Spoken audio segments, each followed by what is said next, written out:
Hello everyone, my name's Callum and welcome to my first Let's Play series, where we try and automate the thermal propulsion rocket, which is currently, at the time of recording in 1.4, the very last item you can get. So, I've already started on a couple things in this world, 2700 power, and started automating all the way up to tiers 1 through 4. I've just got to finish the stators and motors. So that's the first thing that we're going to be doing. And I've started that over there. See you over there.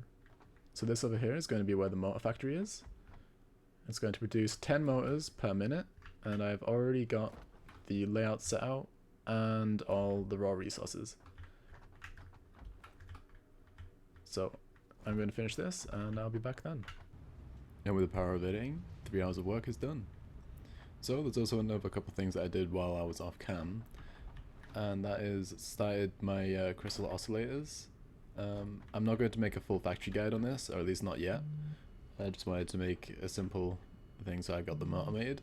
I don't have manufacturers just yet, so I've just put them all into a simple bin, and then all the way over there I have my raw crystal, I think it's called, in that bin right there. You can kind of see it. So I'll definitely be doing that in the next part. So the next thing that we need to get on to do is finishing the stators, because the only 3 things I had to do, well, realistically the only 2 things I had to do was the motor and stators, and then that was everything in tier 1 through 4 automated. And then the rest of the stuff that you could get available, you need manufacturers to get, such as the heavy modular frames and crystal oscillators. So as soon as I've got my stators done, I'll have like pretty much everything that I need. So I've already set out an area, and I'm gonna do it over here because there's coal there, there's copper like somewhere down there I'm pretty sure, and iron over here. So this is like the best place to do it. Plus also it's really close to my motor factory, so I can just bring a bunch around. I can bring the power around quite quick. Yeah. And also I'm probably going to be doing about 60 stators as well, which is completely overkill, I know, but I'll probably be using it for other factories in the future, especially for the thermal propulsion rocket. Everything will be used eventually, and like, because originally what I wanted to do is I wanted to make all these factories to make multiple of each item instead of just the one, because on my last world I just made one of every item and then shoved it in a bin, and I couldn't use any of it for anything else, like any of the factories. It was just to build. So I'm gonna make sure, especially now with drones, because in that playthrough there wasn't drones, it was just trains. With drones you can just bring all the motors from here to the opposite side of the map if you wanted to, so it's really useful. But I'm going to start building out the layout for this stator, for the stator I guess base, and I'll see you then. So I finished the stator base. I'm just going to go over some of the things that I've done here. Obviously this will be in the guide video afterwards, but I've got my iron coming in there, my coal, and then copper in this last corner here. All I've really done is got the iron and copper from over here, which this is where I was originally going to plan on building it, over here, but I decided to build it a little bit further to the left so it's closer to the motor factory. It just means that it's easier to collect the stators afterwards, just for convenience. I did end up coming across a little problem here, so I've managed to to swap them around, but it clipped a bit, but I still think it looks quite nice with the X. But as well, I've put in some lighting. This is my first time kind of playing around with the lighting, so I'll have to see how this is. I'll put over a bit of a video of it when it's in nighttime, because I have these on night mode. As well, on top of that, I've kind of tried out a new, I guess, like cable system. So I have these wall outlets on the side of the foundations instead of on top, and I think it looks much nicer. It's just didn't really think about what to do here, so I just put another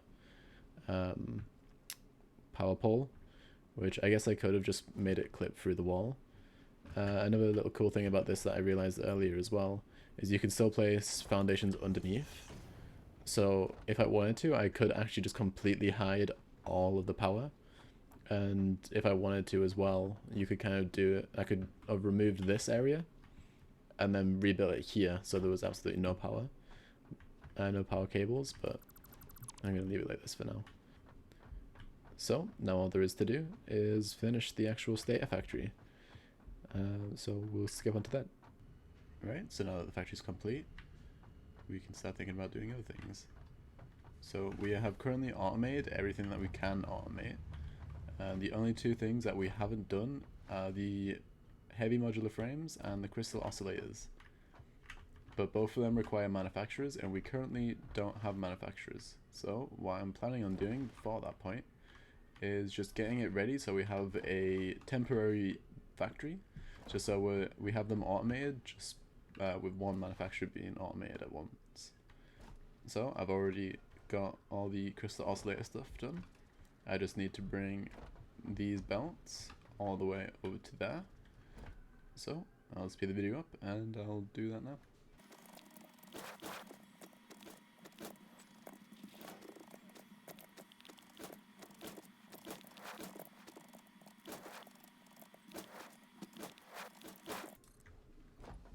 And we've only just got enough conveyor lifts to do it. So now I've already set up the crystals over here.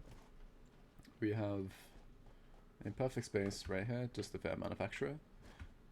Wire it straight in, then I can put a bin here, and that'll be crystal oscillators automated. So now that we've got everything for the crystal oscillators, all we're gonna have to do for over here is place the manufacturer down and place a bin. And other than that, we have crystal oscillators automated. So the only other thing to do now in this world, well, at least for this tier, is to do heavy modular frames. So there is a few problems with heavy modular frames.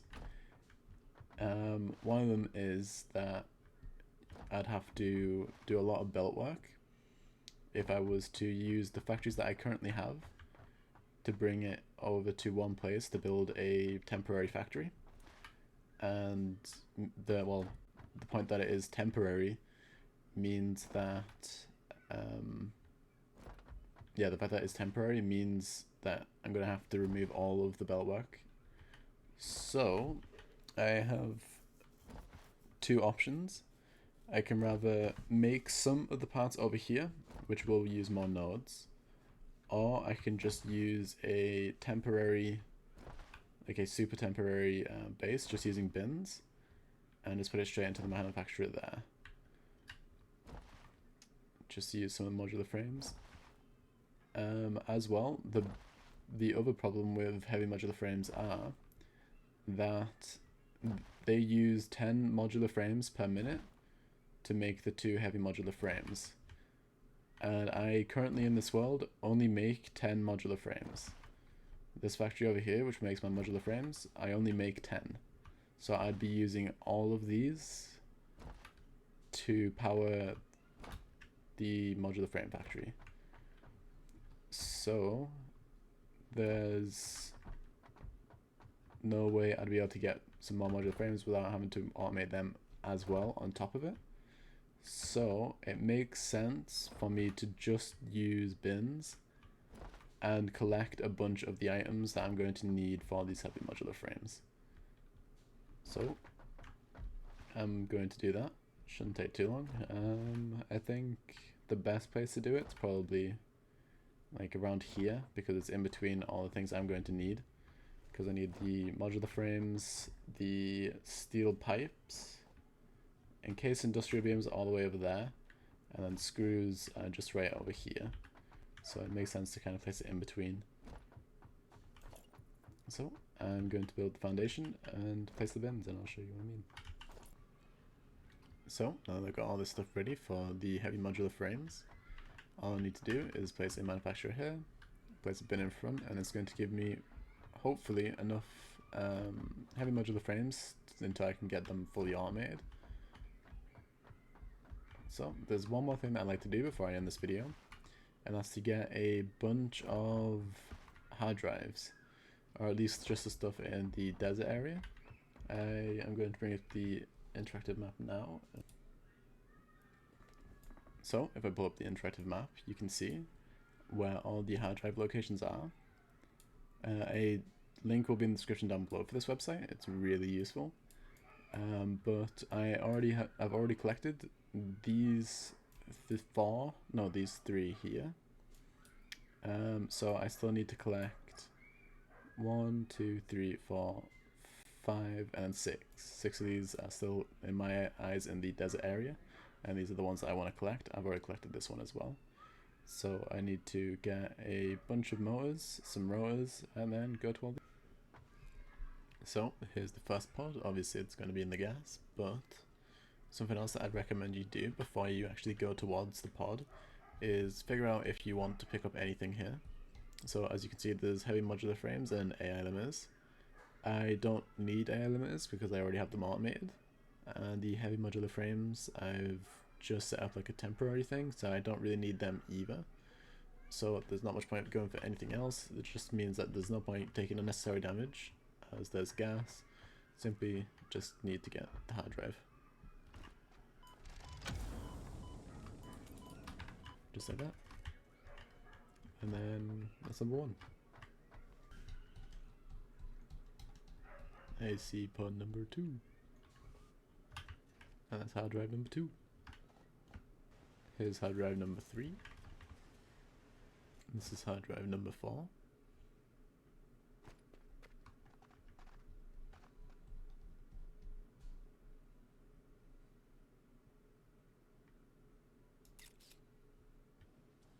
This is hard drive number 5.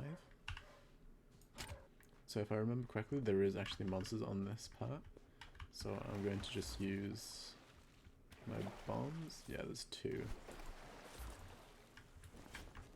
Not good.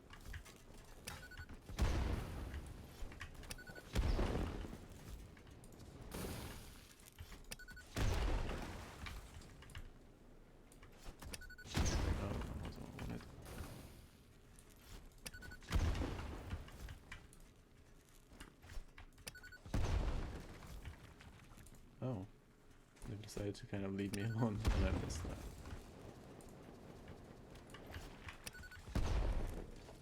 That's one.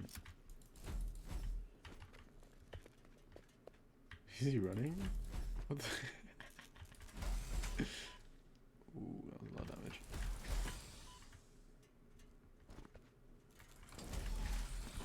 Did I hit this one at all with the explosive? There we go. Right, that makes hard drive number 6. And this is hard drive number 7. So, now that we're back home, we're going to start our hard drives and put everything that we just collected in one of these bins. So we managed to get a lot of computers, some supercomputers, and some heat sinks, and some high-speed connectors. That's pretty much everything that we got, and it's actually worth a lot of points. So that was quite good. And I'll be back in 10 minutes when this is done. So this is what I got out of hard drive number 1. There isn't too much stuff here.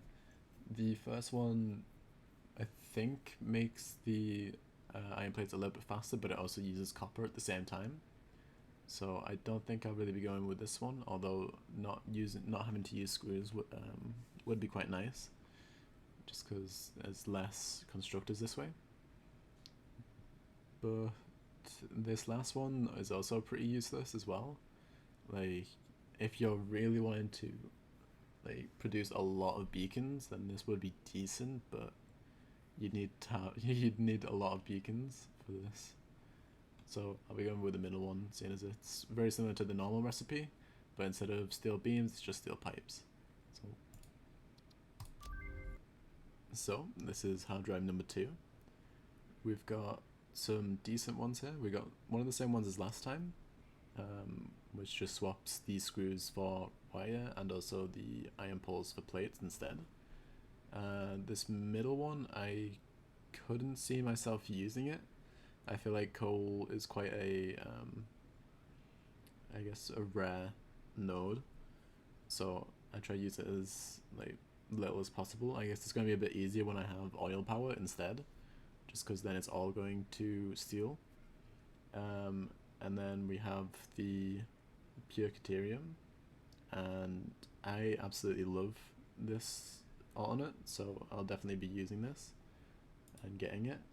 It just uses Caterium for water, and like pretty much doubles the Caterium that you're gonna get. And Caterium is really hard to get. You don't really get too many nodes, so being able to get extra just from this alternate recipe is really useful. So I'll be getting this one. So this one's hard drive number 3. We've got the same recipe again. Steel rods. This actually isn't too bad of an alternate, as it gives you 48 per minute, which is an absolute, like, it's loads. But once again, it uses steel, so I might get this one if I get it again, if I don't have any other decent alternates. But this last one is really useful. I personally dislike having to make the rods first, and this way it kind of just puts it all into one. So I'll definitely be going with this one. Right, we're about to have hard drive number 4, I think.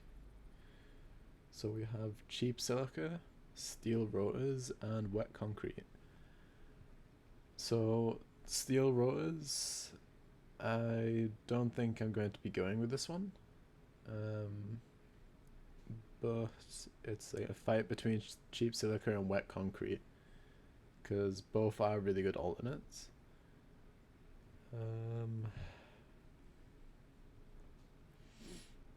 I'm trying to think of which one I'm going to use first, because you don't really need concrete for that many builds, other than like really late game, like for your nuclear power.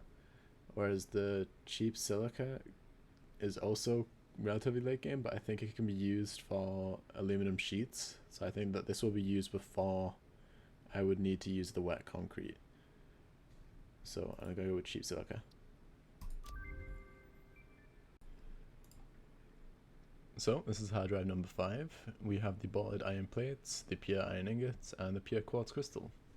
The first one is pretty much just like an extra iron plates. It just means instead of using like 3 assemblers, you're only going to need 1, which is quite useful, but I will probably hold up on this one just for now. This next one is quite useful, but at the same time, there are a lot of iron nodes on the map. Like, it'll be incredibly hard to use all the iron nodes, so I probably won't be going with this one at all. But this last one, the pure quartz crystal, will definitely be useful in the future, so I'll be getting this one. So here we have our 6th hard drive. Once again, we have the steel rotors, iron alloy ingots, and steel screws. So the iron alloy ingots, I've used this quite a bit in my old world, and I did enjoy it, but I think I'm going to hold up on this one and go for the steel screws, just because it's only one. It's only one steel beam for 50 screws, which produces 260 per minute. So you kind of can't go wrong with that. It's just a bit of steel, and you're gonna have all the screws you're gonna need. So I'll definitely be going with this one. So here we have our 7th and last hard drive. The first thing we got was a obelisk. I don't think I'll be going with this. I don't really feel like I need to automate them anytime soon, and if I do, I won't be using them enough to make mass obelisks. So I won't be going with this one. Then we've got a quick wire stayer. I think that this is probably one of the worst alternates you can get, because, well, yeah, I guess it depends. Just because Caterium's really rare, and you're going to be using a lot of your quick wire for things like high-speed connectors. So the idea of using it for stators kind of seems like a waste. So I guess we're going to have to go with the steel rods, which isn't a bad alternate anyway. And I think I did say earlier that I would get it if it came back up. So perfect. So that's everything we had planned for this video. This video I managed to make the motor factory, stator factory, automate the crystal oscillators kind of, and set up a temporary heavy modular frame. I got 7 hard drives, and we're ready to go on to the next tier. But I'll be doing this in the next video. So if you enjoyed, make sure to like, and if you want to see the next video, subscribe. Have a good day. Bye.